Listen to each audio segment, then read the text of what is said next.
Welcome to Odia tutor classes तुमर selective question सबु सब्जेक्टर पिले प्राय सब्जेक्टिव सरी जाइए। आज आम अर्थनीतिर तुमर सब्जेक्टिव सिलेक्टिव क्वेश्चन सबू देखा। राजनीति विज्ञान परी अर्थनीति 3+2+2 ता माने 7 मार्कर सब्जेक्टिव क्वेश्चन आसुची।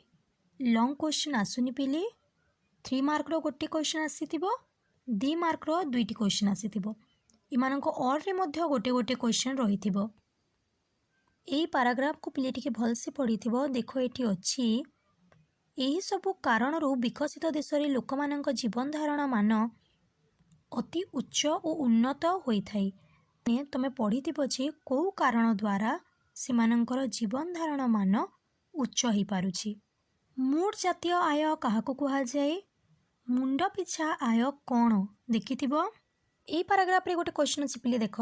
पृथ्वीर प्रत्येक देश निजर जनसाधारण जीवन धारण मान उन्नत करिबा पई जातीय आय एवं मुंड पिछा आय वृद्धि निमंते विभिन्न प्रकार आर्थिक नीति प्रचलन करिथांती। कौन से नीति सेगुड़ी को पढ़ी थिबो। उदारीकरण इम्पोर्टेंट पिले तुमे उदारीकरण और घरोईकरण को पार्थक्य दर्शाओ हिसाब रे पढ़ी थिबो, जहाद्वारा कि तुमर जदि पार्थक्य दर्शाओ आसिले भी तुमे लिखिपार। संक्षिप्त टिप्पणी लेख कहले भी लिखिपार। आ 3 मार्क क्वेश्चन रे पिले प्रायतः संक्षिप्त टिप्पणी आसी थाए। एठी देख पिले अछि एही संगठनर मुख्यतः विश्वर वाणिज्य कारबार क्षेत्र रे 3टी प्रसंग उपरे गुरुत्व प्रदान करि थाए। ए 3टी जाक पढ़ी देइथिबो। प्रश्नावली पिले क्वेश्चन नंबर 3 रो क ख ग 3टी जाक पार्थक्य दर्शाओ पढ़ी देब। संक्षिप्त टिप्पणी आसले भी तुम लिखिपार। द्वितीय अध्याय अर्थनैतिक व्यवस्थार प्रथम पाठ है दर वृद्धि और आर्थिक योजना। बजेटिंग कौन देखि। म्यूचुअल फंड इम्पोर्टेंट पिले, कारण आजिकल म्यूचुअल फंड चली ताकू गुरुत्व देकी वर्ष यह क्वेश्चन आसी जाई पारे। प्रश्नावली पिले क्वेश्चन नंबर 2 रो सेबी पिले सेबी को भलसे पढ़ी थो। आउ ए सेबी रो फुल फॉर्म कौन ताहा मध्य पढ़ी देइथिबो। पार्थक्य दर्शाओ क देखिथिबो, ग देखिथिबो पिले ग तो मु म्यूचुअल फंड कही देइथिली। द्वितीय पाठ खाउटी सचेतनता। उपभोक्ता बा खाउटी काहाको कुहा जाए? खाउटी शोषण कारण पढ़ी देइथिबो। 3 मार्क हिसाब रे पढ़ी थिबो, जेमती संक्षिप्त टिप्पणी तमे लिखि पारिबो। प्रश्नावली पिले तमे क्वेश्चन नंबर 1 रो ख, क्वेश्चन नंबर 3 रो ख ए दुईटी देखिथिबो। तृतीय पाठ दारिद्र्य। दारिद्र्यर कारण देखिथिबो।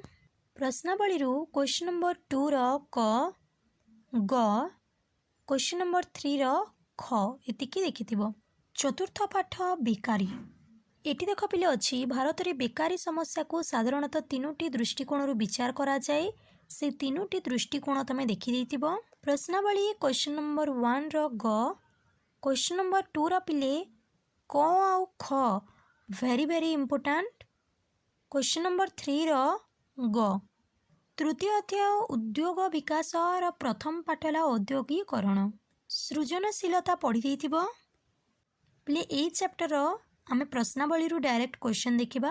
क्वेश्चन नंबर 1 रो क म, क्वेश्चन नंबर 2 रो ग, क्वेश्चन नंबर 3 रो क आउ ख ए दुईटी जाक देखिथिबो।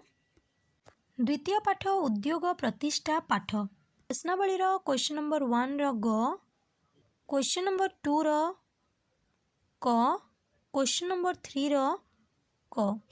नवम अध्याय जलवायु जनित विपत्ति और परिचालना।